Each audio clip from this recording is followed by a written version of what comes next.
고린도전서 1장에서 6장까지는 고린도 교회에 나타난 문제점을 중심으로 기록하고 있습니다.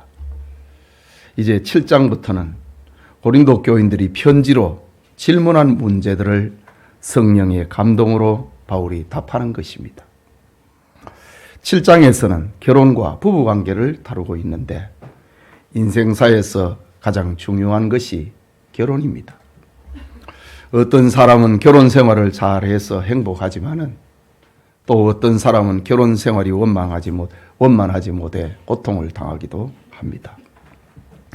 그래서 러시아 속담에는 바다에 나갈 때는 한 번 기도를 하고 전쟁터에 나갈 때는 2번 기도를 하고 결혼을 할 때는 3번 기도하라.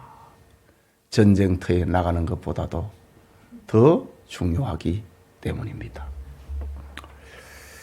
오늘날 청년들이 깊은 생각과 기도 없이 성급하게 감정이 이끄는 대로 결혼을 해서 고통을 당하는 경우가 허다하지요.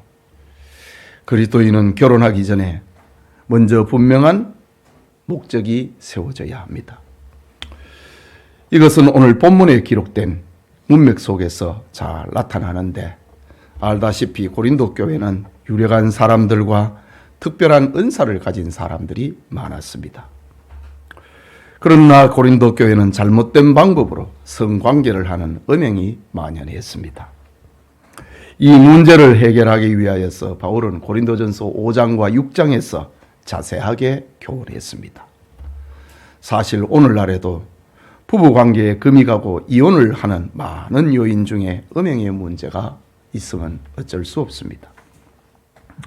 성령의 감동을 받은 바울은 음행의 문제에 대해서 이미 중요한 원리를 제시를 했는데 고린도전서 6장 19절에서 20절에 보면은 너희 몸은 너희가 하나님께로부터 받은 바 너희 가운데 계신 성령의 전인 줄을 알지 못하느냐. 너희는 너희 자신의 것이 아니니라. 값으로 산 것이 되었으니 그런즉 너희 몸으로 하나님께 영광을 돌리라고 했습니다. 여기 너희 몸으로 하나님께 영광을 돌리라는 말은 성도의 말이나 행실을 통하여서 하나님의 임재를 나타내라는 말입니다. 다시 말하면 우리는 말하는 것이나 행동하는 것이 하나님이 우리와 함께하고 계시고 통치하신다는 것을 나타내면서 살아야 한다는 말입니다. 그렇다면 오늘 본문에 말하고 있는 결혼은 그 목적은 무엇인가? 결혼은 궁극적으로 하나님의 영광을 위한 한 방편이라는 사실을 들려줍니다. 이 시간 그리스도인의 결혼이라는 제목으로 고린도전서 강해 계속하고자 합니다. 말씀을 듣는 우리 모든 성도님들에게 하나님의 은혜가 있기를 소원합니다. 먼저 음행을 막기 위한 소극적 의미의 결혼입니다. 본문 2절을 보면 음행을 피하기 위하여 남자마다 자기 아내를 두고 여자마다 자기 남편을 두라고 했습니다. 창세기 2장 18절에 여호와 하나님이 이르시되 사람이 혼자 사는 것이 좋지 아니하니 내가 그를 위하여 돕는 배필을 지으리라고 했습니다. 인간에게는 기본적인 욕구가 있습니다. 배고프면 먹고 싶은 식욕이 있고 어떤 일을 이루고 싶은 성취욕이 있습니다. 피곤하면 자고 싶은 수면욕이 있고 육체 관계를 하고 싶은 성욕이 있습니다. 이런 욕구는 다 하나님의 계획이고 하나님의 섭리입니다. 식욕이 있으므로 음식을 먹고 건강하게 되고 성취욕이 있으므로 역사는 발전하고 수면력이 있으므로 건강을 유지합니다. 성욕이 있으므로 자녀를 낳고 가문을 번성시키는 것입니다. 그러나 욕구에 대한 한계를 넘으면 그것은 죄가 됩니다. 먹고 싶다고 해서 남의 것을 먹으면 도둑이 되고 잠만 자고 게으르고 일하지 않으면 가난하게 됩니다. 성적인 충동이 느껴지는 대로 이 남자 저 남자와 관계를 맺으면 음행의 죄를 짓게 되는 것입니다. 지금 바울은 음행을 피하기 위한 수단으로 소극적으로 결혼을 제시하고 있습니다. 하지만 이것은 결혼의 절대적인 이유는 아닌 것이지요. 소극적 이유입니다. 타락하고 음란한 고린도 문화로부터 성도들을 거룩하게 지킬 소극적인 이유가 결혼이라고 하는 것입니다. 그러면서 결혼한 남녀는 음행이 틈타지 않도록 성적인 의무를 다해야 한다라고 합니다. 본문 3절과 4절을 봅니다. 남편은 그 아내에 대한 의무를 다하고 아내도 그 남편에게 그렇게 할지라. 아내는 자기 몸을 주장하지 못하고 오직 그 남편이 하며 남편도 그와 같이 자기 몸을 주장하지 못하고 오직 그 아내가 하나니라고 했습니다. 여기서 말하고 있는 남편과 아내의 의무는 성적인 것을 말하는 겁니다. 그리고 의무를 다하라 라고 하는 헬라말 아포디도미는 명령형으로 단순한 권고가 아니고 강제적인 명령으로서 충실한 책임과 의무를 다하라고 하는 뜻입니다. 이것은 당시 고린도 교인들이 부부의 의무를 행하지 않으므로 음행하고 결혼의 가치를 망각하는 이들이 많았다는 것을 알려주고 있습니다. 즉 남편이나 아내가 잠자리를 요구를 할 때 거부해서는 안 된다는 말입니다. 만약에 어느 부부가 잠자리를 거부하고 자기 몸을 자기 마음대로 주장하려고 하면 부부간에는 사랑과 신뢰가 무너집니다. 거기에서부터 사탄이 틈을 타고 음행이 삭트기를 시작하게 되는 겁니다. 바람을 피우는 남편이나 아내의 경우에 절반의 책임은 성적으로 충족해 주지 않은 상대방에게 있다고 말해도 과언은 아닙니다. 그럼에도 많은 부부가 자기 책임을 생각하지 않고 외도한 남편, 외도한 아내 탓만 하니 부부관계는 파국에 이르게 되는 것입니다. 만약에 어떤 아내가 잠자리를 거절했다고 합시다. 성욕을 참지 못한 남편이 다른 여인과 성관계를 하여 음행의 죄를 저질렀다면 그 아내도 책임이 없을 수는 없다는 말입니다. 의무를 다하라 라고 합니다. 고린도 시대뿐만 아니라 오늘의 시대는 더 많은 음란과 쾌락과 흑암의 물결이 흐르고 있습니다. 결혼한 부부가 성적으로 충족되지 못해서 배우자가 음행의 죄를 저지르고 신자라고 말할 수 없는 타락한 길로 빠져들고 있는 것이 현실입니다. 고린도전서 6장 18절에는 음행을 피하라.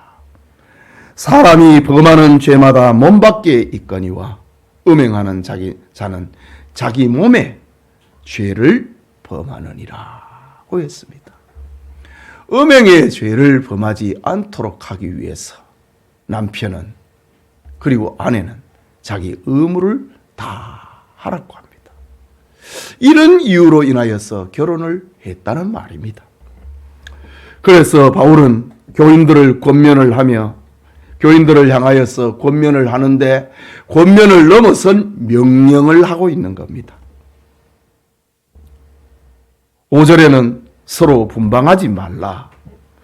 다만 기도할 틈을 얻기 위하여 합의상 얼마 동안은 하되 다시 합하라. 이는 너희가 절제하지 못함으로 말미암아 사탄이 너희를 시험하지 못하게 하려 함이라고 했습니다. 여기 분방하지 말라. 이것은 의무를 다하라 라는 말과 함께 강한 명령형입니다. 그러고 보면 당시 고린도 교회 안에 부부간의 선관계를 부정한 것으로 여기고 부부가 지켜야 할 의무를 제대로 이행하지 않는 사람이 있었다는 것을 짐작하게 됩니다.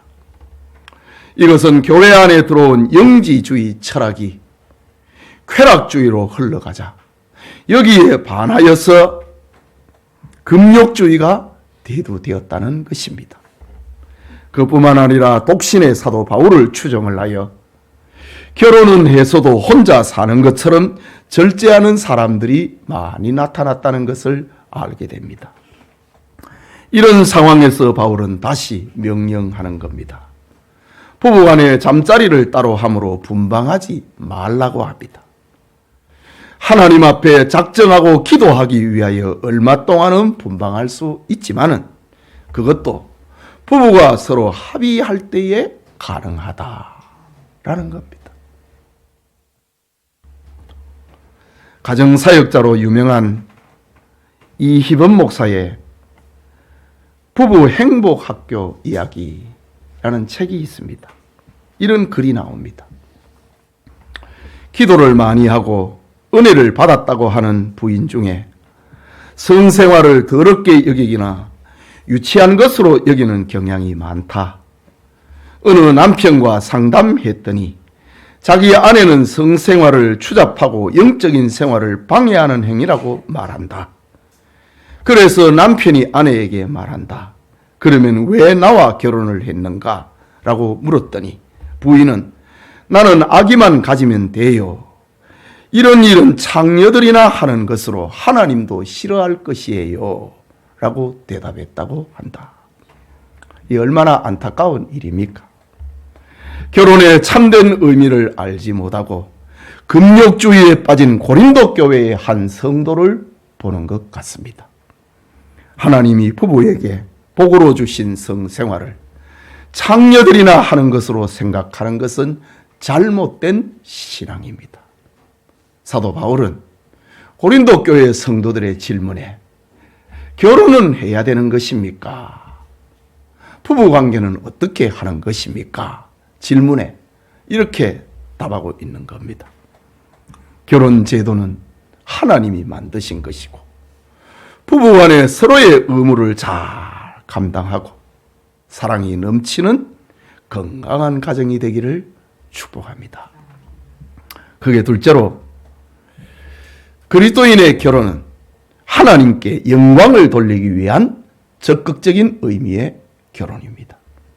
1절에 보면은 너희가 선 문제에 대하여 말하면 남자가 여자를 가까이 아니함이 좋으나 라고 했습니다. 이 말씀은 고린도 교회의 몇몇 교인들이 바울에게 편지를 해서 신자들이 반드시 결혼을 해야 하느냐라는 질문을 했고 바울은 여기에 대답한 것임을 가리킵니다. 영감의 사도 바울의 대답은 남자가 여자를 가까이 하지 아니함이 좋으나 라고 했습니다. 이 말은 남자나 여자나 할 수만 있으면은 혼자 살아도 된다고 하는 말입니다.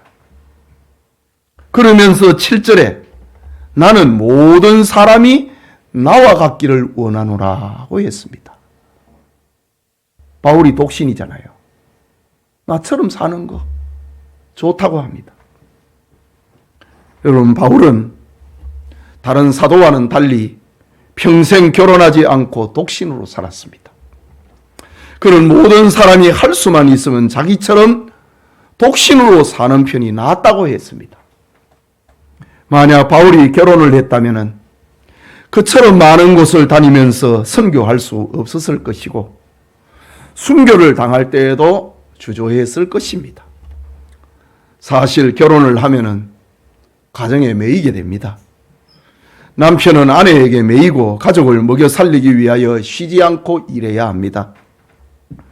아내는 남편이나 자식에게 매여야 합니다. 그러나 독신으로 살면 매일 것이 없기에 주님을 위해서 온전히 헌신할 수 있는 것입니다. 그러나 그 일은 아무나 할 수 있는 것은 아닙니다. 독신으로 헌신한다고 하는 것은 쉬운 일이 아니기 때문입니다. 흔히 천주교의 신부들을 혼자 살면서 가정에 매이지 않고 모든 시간을 하나님만 위해서 헌신하는 모습에 고결해 보일 수 있습니다. 그러나 실상은 그렇지 않습니다. 신부 중에 고독과 성적 유혹을 이기기 위하여서 밤마다 술을 마시고 알코올 중독에 빠진 자가 얼마나 많은지 모릅니다. 이런 경우에 독신을 서원을 하고 신부가 된 것은 죄를 더하는 것이 된 겁니다. 중세시대에 많은 성당에서 고아원을 운영을 하여 사람들로부터 선한 사업을 하는 인식을 심어 주었습니다. 그러나 고원의 필요는 신부들의 불륜과 사생활을 관리하기 위한 것이었다는 사실은 숨길 수 없는 진실입니다. 독신은 그렇게 힘든다는 말입니다. 다시 본문으로 돌아갑니다. 7절 후반부에 그러나 각각 하나님께 받은 자기의 은사가 있으니 이 사람은 이러하고 저 사람은 저러하니라고 했습니다. 즉 성적인 시험을 받아서 주님의 일을 제대로 하지 못한다면 차라리 결혼하는 것이 낫다고 합니다. 바울처럼 독신으로 사는 사람도 있고 베드로처럼 아굴라와 브리스길라처럼 부부가 함께 하나님의 영광을 위하여 동력자로 헌신하는 사람들도 있습니다. 중요한 것은 독신으로 살든지 결혼을 하든지 그리스도인은 하나님의 영광을 목적해야 한다는 것입니다. 이것이 결혼의 궁극적이고 적극적인 목표인 겁니다. 바울은 8절에서 9절에 다시 말합니다. 내가 결혼하지 아니한 자들과 과부들에게 이르노니 나와 같이 그냥 지내는 것이 좋으니라. 만일 절제할 수 없거든 결혼하라. 정욕이 불타는 것보다 불같이 타는 것보다 결혼하는 것이 나으니라고 했습니다. 즉 결혼하는 것도 독신으로 사는 것도 자녀를 키우는 것도 직장에 다니는 것도 오직 하나님의 영광을 위하여 하라는 것입니다. 고린도전서 10장 31절에는 그런즉 너희가 먹든지 마시든지 무엇을 하든지 다 하나님의 영광을 위하여 하라고 했습니다. 그렇습니다. 하나님의 영광을 위하여 우리는 결혼도 하고 가정도 있고 자녀도 있고 직장도 있음이 그리스도인의 인생관이라는 것을 확인해야 합니다. 결혼의 적극적인 목적이 하나님께 영광을 돌리는 것이 되기를 축복합니다. 마지막으로 그리스도인의 이혼입니다. 이혼은 어떻게 해야 하는가? 본문 10절과 11절에 말합니다. 결혼한 자들에게 내가 명하노니 명령하는 자는 내가 아니요 주시라. 여자는 남편에게서 갈라서지 말고 만일 갈라섰으면 그대로 지내든지 다시 그 남편과 화합하든지 하라. 남편도 아내를 버리지 말라라고 했습니다. 이 말은 그리스도인은 이혼해서는 안 되고 이혼하지 말라는 뜻입니다. 마태복음 19장에 예수님은 배우자가 간음한 경우에만 이혼을 허락했습니다. 그것도 인간의 완악함 때문이고 본래는 아니라고 했습니다. 성도는 결혼식을 올릴 때 주례 목사는 신랑과 신부로부터 혼인 서약을 받습니다. 그리고 주 안에서 이제는 둘이 아니고 한 몸이 되었음을 하나님과 증인들 앞에서 공포합니다.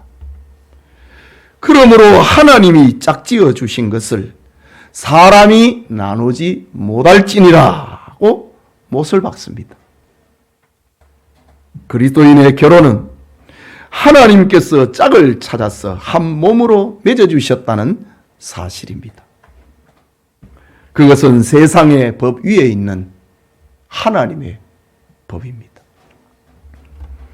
간음한 경우 외에는 이혼하면은 하나님의 뜻을 거역을 하고 불순종하는 죄가 된다는 말입니다. 그러므로 결혼한 성도는 어떤 문제가 발생을 해도 거기에서 길을 찾아야지 다른 길을 찾는 것은 하나님의 뜻이 아니라는 겁니다. 사실 부부가 살다 보면은 항상 밝은 날만 있는 것은 아닙니다. 어느 때는 폭풍이 부는 밤을 만날 수도 있습니다. 그러나 명심할 일은 성격이 맞지 않아 싸우고 당분간 별거 한다고 할지라도 믿음으로 기다리는 것이 성령의 메시지입니다.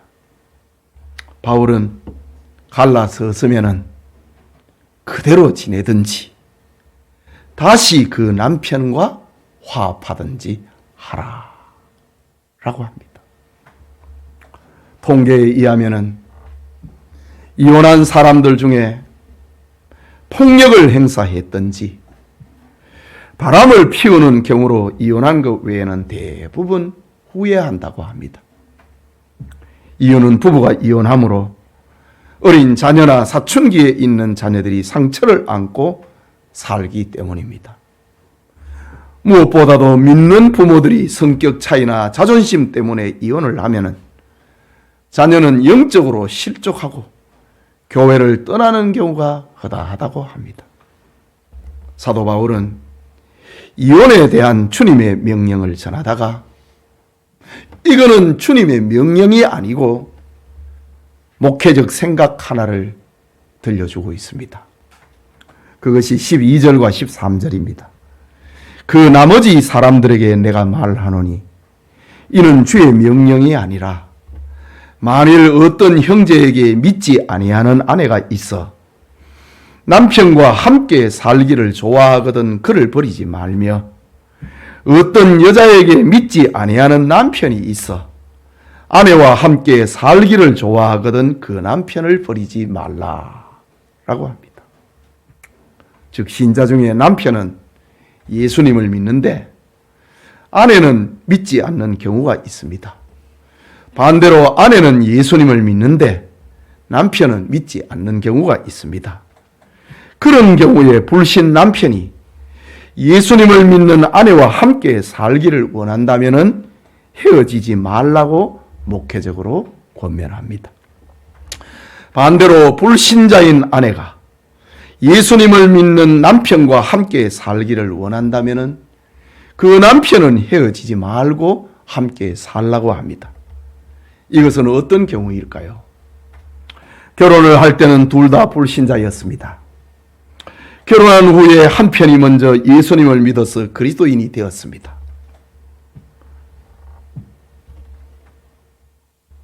그런데 한편에서 살겠다고 하면은 믿는 자는 이혼하자고 말하지 말라는 뜻입니다. 그런데 믿지 않는 남편이나 아내가 신앙 때문에 먼저 헤어지자고 요구를 하면은 그때는 헤어질 수 있다고 합니다. 그것이 15절의 말씀입니다. 혹 믿지 아니하는 자가 갈리거든 갈리게 하라. 형제나 자매나 이런 이에 구애될 것이 없느니라. 그러나 하나님은 화평 중에서 너희를 부르셨느니라고 합니다. 즉 믿지 않는 남편이 아내의 신앙생활을 이해하지 못하고 예수님 믿는 이유 때문에 헤어지자고 요구할 경우에 하나님 신앙을 지키기 위해서 그 이혼 요구를 받을 수 있다고 합니다. 왜냐하면 성도의 가장 우선되는 것은 하나님 신앙이기 때문입니다. 그러나 헤어지기 전에 다시 한 번 더 불신자인 아내나 남편과 화평을 위해서 노력하라고 합니다. 하나님은 화평 중에서 너희를 부르셨느니라고 했습니다. 하나님 신앙을 지키기 위해서 헤어질 수 있지만은 전도하여 같이 신자로 사는 것이 최상의 모습이라는 뜻입니다. 그러므로 신자는 믿지 않는 아내나 남편을 믿도록 만들기 위하여 희생과 수고를 각오해야 하는 것입니다. 불신자의 심령에 사탄의 영이 지배하고 있기 때문에 그 영혼을 사탄의 권세에서 돌이키기 위해서는 기도와 희생밖에 없기 때문입니다. 계속해서 14절을 봅니다. 믿지 아니하는 남편이 아내로 말미암아 거룩하게 되고 믿지 아니하는 아내가 남편으로 말미암아 거룩하게 되나니 그렇지 아니하면 너희 자녀도 깨끗하지 못하느니라. 그러나 이제 거룩하니라 고였습니다. 그리고 16절에는 아내된 자여 네가 남편을 구원할는지 어찌 알 수 있으며 남편 된 자여 네가 네 아내를 구원할는지 어찌 알 수 있으리요 라고 합니다. 믿는 남편으로 말미암아 믿지 않은 아내가 구원을 받을 수 있고 믿는 아내로 말미암아 믿지 않는 남편이 구원을 받아 거룩하게 될 수도 있습니다. 그래서 신자는 세상적인 조건에 미혹이 되어서 불신자와 결혼을 하면은 그렇게 고통을 당하게 된다는 말입니다. 또한 믿지 않는 쪽에서 헤어지자고 요구하더라도 성급하게 이혼해서는 안 됩니다. 예수님께서는 우리를 반대하지 않는 자는 우리를 위하는 자니라고 말씀하셨기 때문입니다. 여러분 앞에서도 살펴보았지만은 부부가 이혼하면은 14절 후반부에 너희 자녀도 깨끗하지 못하니라고 했습니다. 즉 자녀들이 마음의 상처를 받는다는 말입니다. 결손 가정에서 자라나는 자녀라는 아픈 기억을 가지고 성장합니다. 그러니 모든 부모는 깨끗한 자녀, 경건한 자녀를 위해서라도 이혼은 하지 말라고 합니다. 나 자신을 희생해서 믿지 않는 남편이나 아내를 구할 수 있다면은, 자녀를 온전히 구원할 수 있다면은 그것보다 더 좋은 일이 없기 때문입니다. 하나님께 영광을 돌리는데 최우선을 둔다면은 하나님은 그 부부와 가정을 책임져 주시고 강하게 붙들어 주실 것입니다. 예배드리는 성도 여러분, 그리스도인은 음란한 세상에서 음행을 막기 위해서 소극적 이유로 결혼을 하게 됩니다. 그리스도인이 결혼하는 적극적인 이유는 하나님께 영광을 돌리기 위함입니다. 하지만 독신으로 살면서 하나님의 영광을 위해 일할 수 있다면 그것도 좋은 결정이라고 들려주고 있습니다. 결혼과 부부관계를 건강하게 하는 원점의 이야기 하나를 하고 설교를 마치려고 합니다. 미국 가정사역의 가장 권위 있는 사역자인 팀 라헤이 그리고 비벌리 라헤이 부부가 있습니다. 팀 비벌리 라헤이 부부입니다. 이 부부가 쓴 성령 충만한 삶은 가정에서부터 라는 책이 있습니다. 저자 부부는 임상 경험의 많은 데이터를 가지고 중요한 사실을 들려줍니다. 그것은 하나님은 먼저 결혼으로 가정을 이루게 하시고 난 다음에 자녀를 주셨다는 것입니다. 자녀 때문에 결혼 생활을 부당하게 희생을 시키면은 그렇게 하는 동안에 두 사람의 관계는 파괴가 된다는 이야기입니다. 저자 부부는 가정 상담사로서 가정에서 자녀의 위상을 분석을 하면서 자녀들은 불과 5년만 부모의 품에서 지내다가 다음 15년은 점차 부모에게서 독립을 합니다.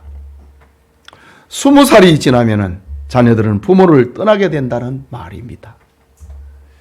어떤 면에서 아이는 태어날 때부터 떠날 준비를 하고 있는 것입니다.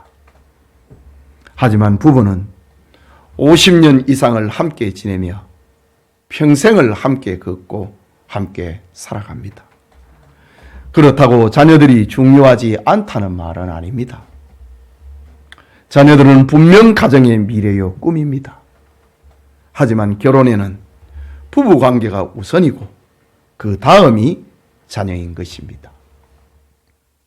그렇기 때문에 남편인 매력 있는 남자가 되기 위하여 늘 공부하고 노력해야 됩니다. 아내 역시 매력 있는 여자가 되기 위하여 가꾸기 위하여 노력해야 합니다. 건강한 결혼과 건강한 부부관계의 울타리에서 자라난 아이들이 부모에게 효도하고 이웃과 사회를 위하여 봉사하는 사람으로 성장하기 때문입니다.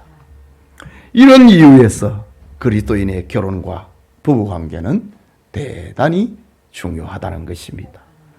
이것이 팀 휘벌리 라헤이 부부가 쓴 성령 충만한 삶은 가정에서부터 라는 글에 나오는, 책에 나오는 이야기입니다. 예배드리는 성도님, 주님의 명령과 바울의 목회적 권면을 듣고 있습니다. 이것은 생명의 길이고 축복의 길입니다. 우리는 결혼의 성경적 원리를 붙잡아야 됩니다. 이 축복의 원리를 따라 가정을 이루고 자녀를 키우고 하나님의 말씀을 지킴으로 행복을 누림이 바로 결혼 생활인 것입니다. 결혼을 통하여 궁극적으로 하나님께 영광을 올려드리는 성도님들이 다 되시기를 축복합니다. 우리 말씀을 생각하면서 기도합시다. 이렇게 성경을 빠트림 없이 한 장, 한 절, 한 절 이렇게 강의를 하지 아니하면은 우리가 좀처럼 들을 수 없는 설교를 듣고 있습니다. 그러나 분명 하나님의 말씀입니다. 음행을 피하기 위하여 결혼하는 것, 그것은 소극적인 의미다. 하지만 이 소극적인 의미를 위하여서 남편은 자기 의무를 행하고 아내 역시 자기 의무를 행해야 된다. 바울은 이것을 주의 명령이라고 합니다. 분방하지 말라고 합니다. 거기에 사탄이 틈탄다고 하고 있습니다. 그러나 결혼의 궁극적인 목적은 하나님의 영광을 위한 것이라고 합니다. 하나님의 영광을 위하여 결혼도 하고 독신으로 지낼 수도 있다고 합니다. 그리고 결혼했으면은 이혼하지 말라고 합니다. 이혼했느냐? 그러면은 다시 합하든지 아니면은 그대로 지내든지 하라고 합니다. 참 오늘의 세상과 세상 문화와 얼마나 역행하고 있는 하나님의 말씀입니까? 그러나 이것이 생명의 길이고 축복의 길입니다. 우리 그리스도인의 바른 결혼관과 그리고 부부관계를 통하여서 건강한 가정을 이루고 그 건강한 가정에서 아이들을 하나님을 믿는 아이들로 잘 키워나가는 그런 가정이 되기 위하여서 우리 함께 기도하겠습니다.